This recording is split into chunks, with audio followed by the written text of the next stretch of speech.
One of the final chapters of Resident Evil 9 has you going down to the ARK facility and basically taking on an entire team of elite commandos single-handedly. This is actually one of the few times in a Resident Evil game you're legitimately fighting enemies who have guns in a full-blown gunfight. And everything about the sequence, from the elaborate cover and fire-friendly set pieces to the gunplay to the melee, really shows you once and for all just how much inspiration the RE9 devs took from John Wick. It really shows you Leon Kennedy's just the main character of John Wick Z, shredding his way through anything that gets in his way with as much tactical, close-quarters violence as they can come up with. But then right at the very end, you run straight into the commander of the unit, who looks a lot like a character Resident Evil fans are very familiar with. The guy grapples you through a window and then fights you one-on-one in a gun from melee straight out of John Wick 3. But on top of adding to Leon's whole Keanu Reeves arc by bringing him from a rookie cop to a martial arts badass to... It's been a while since you've been back there.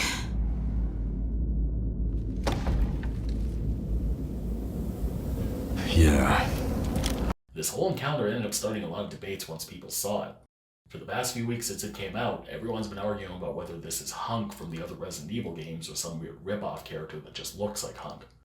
Because the commander isn't actually named in the actual game, he's literally just called the commander, and his subtitle header even shows up as a bunch of question marks. While a lot of people already believe that this is HUNK, a lot of people insist that it isn't, or that you can't assume that it is until Capcom takes the time to tell us point blank it's him or it's not him. It's kind of funny what was supposed to be a badass action scene can be so unclear and convoluted. But if you're a longtime fan of these games, I can kind of see why there's two different perspectives on this. Now, I don't actually know when this video is going to be finished, so by the time it's done, Capcom might have already settled the debate once and for all. But I guess right now, there's two sides to this. And right now, I kind of have my own thoughts and theories about this. And hey, since going on pretentiously long-winded autistic rants about personal fan theories or fan debates in video games is the whole reason I started making videos like this in the first place, I figured I'd at least try and squeeze at least a few views out of this while the game is still topical. On the one hand, everything about this character in the game is already clearly suggesting this is HUNK. Except for a helmet and some newer tactical gear, the commander has the exact same model and outfit as HUNK from the other games, and while all the other elite guards wear a totally different matching uniform, he's literally the only character in the game that's modeled this way. But on top of that, the exact same voice actor who voiced HUNK in all the other games voices the commander. So they literally brought this one voice actor back for this one character in this one scene.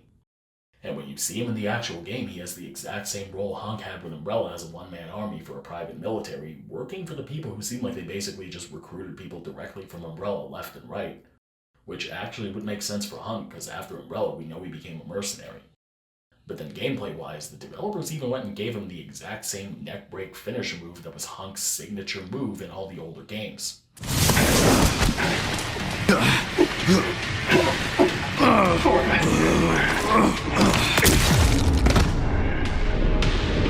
Target neutralized.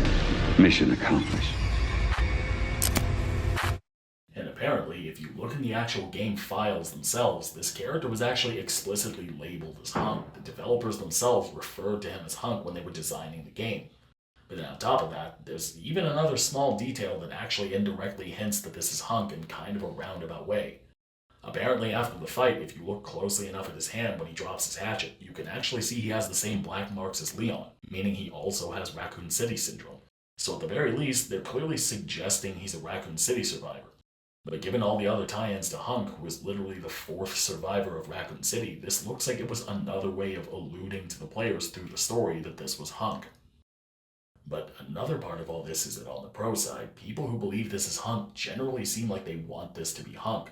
A lot of people were genuinely excited at the thought of seeing HUNK, or at least another legacy character in the Requiem game. They liked this badass showdown between him and Leon, and the idea of this being his final send-off, so there are a lot of people who think this being HUNK would be a good thing. But on the other hand, it's never actually confirmed or outright proven this is HUNK. Nothing during the actual game and nothing officially stated from Capcom actually tells us this is HUNK. So a lot of other players are saying everyone else is just assuming, that everyone else is just jumping to conclusions way too soon. And I mean, technically I think that's true, because if Capcom wanted, they could easily tell us tomorrow this was actually a different guy and still have it make sense. Because right now, with what we got, there could easily still be 100 other explanations for all the similarities in everything we saw. We know from the other games HUNK trained other operatives. It could have been some other character who was trained by HUNK. It could have been some new character who was also in Raccoon City we've never heard of before. And the name in the game files could have easily just been a placeholder until they went a different direction, or the fact that the developers were trying to nod at the original character without actually putting him in the game. We don't actually know what they were trying to do with that. And really, if Capcom wanted to troll people, they could even just turn around and say that none of this has anything to do with HUNK, that it was all weird coincidence, or that whatever they wanted to do, they changed their minds. So canonically, this is completely unrelated. Technically speaking, nothing's actually stopping them from doing that. And in terms of the game itself, some people even think there's a reason the developers never named this character. Some people think there's a reason he's missing the helmet. They think this was actually the developers trying to make this a different guy. Some people even argue HUNK might be significantly older than Leon to begin with, meaning fighting him in this huge melee when he might be at least 70 doesn't make sense. And then another side of all this is that a lot of these people really just don't want this to be HUNK. They don't like the idea of such a badass legacy character getting killed off like this, or just find it hard to believe that Capcom would do it like this. Or some people might even have a problem with the idea of Leon killing HUNK in the first place, because after all, half his character was basically being talked up as being this unkillable one-man army. Now, if we really want to be completely scientifically, legally, God and Jesus Christ ordained and approved accurate and precise about this, then the fans playing it close to the vest are totally right. Fans don't actually know for sure that this is HUNK. Until Capcom somehow addresses this, no one can actually say for sure this is the same character, no matter how many connections there are. But personally, this is where I think things get kind of disingenuous. Because yeah, we don't know for sure this is HUNK, but at the same time, we also don't know for sure this isn't him either. But when you look at all we actually have so far, until we get an official answer, what we do absolutely know for sure is that the chance that this actually is HUNK is a lot higher than the chance that it isn't. This is a character that was explicitly modeled and animated like HUNK. He's the only character like this in the entire game, but he's also the only member of the Elite Guard that's specifically modeled differently just to look like this other character. And he's a character working for a group known for hiring up ex-Umbrella people modeled and animated exactly like Umbrella's #1 guy from all the other games. Capcom even brought back the original character's voice actor only to voice this one specific character. And to top it all off, the developers themselves called this character HUNK while they were designing the actual game. So while even though these things could all technically individually mean something different, the likelihood that they do is clearly lower than the likelihood that they don't. Because pulling these kinds of 180s or completely changing your mind after you already designed the game and all your game files is 100 times more uncommon and contrived.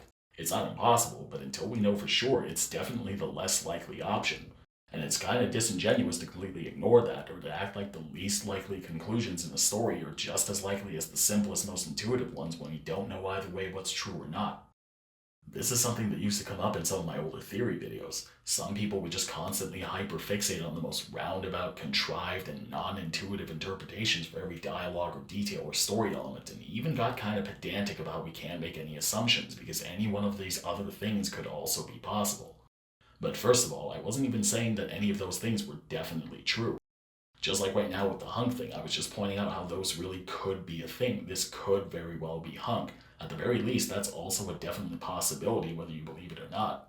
But second of all, some people almost forget we're talking about things in a story, not real people or real events. You might not get that impression because pretentious assholes like me will talk your ear off about it for 40 straight minutes and make a video out of it, but at the end of the day, this is still just a video game. We're not talking about real life. And if we're going to bother diving into these things for fun through the power of autism to begin with, we should kind of remember that real life might not be scripted and so anything might be possible, but stories are.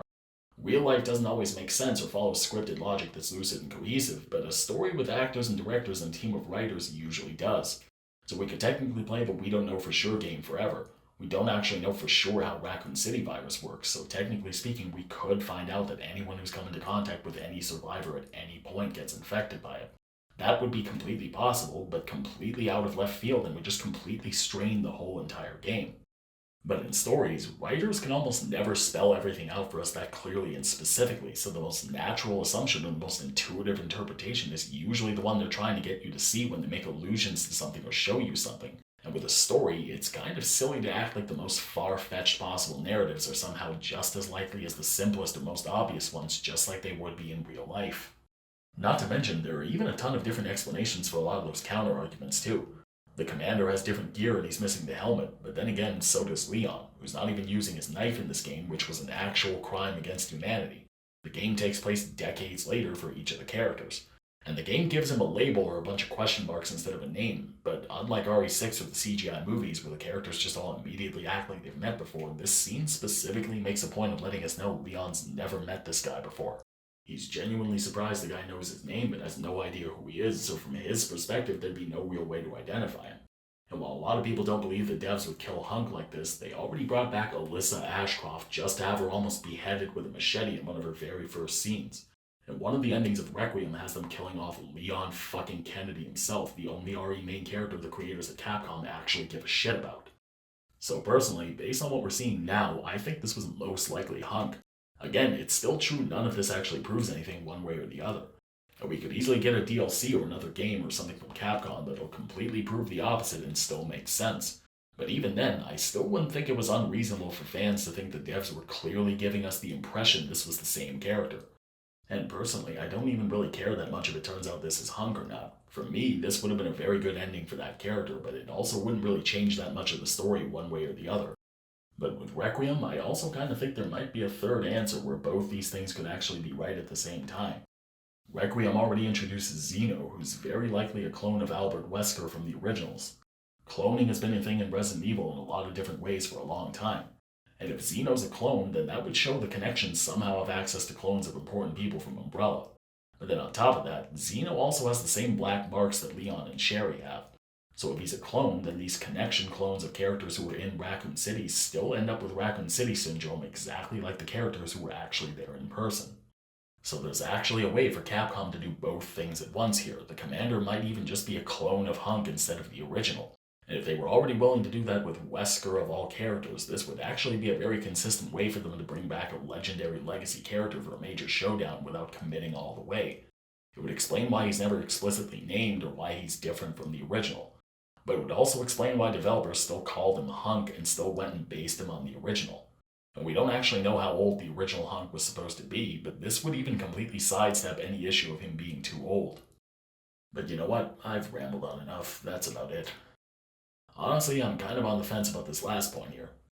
But personally, I really doubt Capcom, or really anyone who's not a shit writer who thinks gotchas make good storytelling, would actually go to the trouble of doing all this just to tell us this is some other character. But who knows? Maybe I'll put this out there and the very next day it'll completely crash and burn. So let me know what you think of this one down below. Do you think I'm right, or do you think this is all just ridiculous? Huge thanks to anyone who watches this as always, and I hope you stick around. Take care.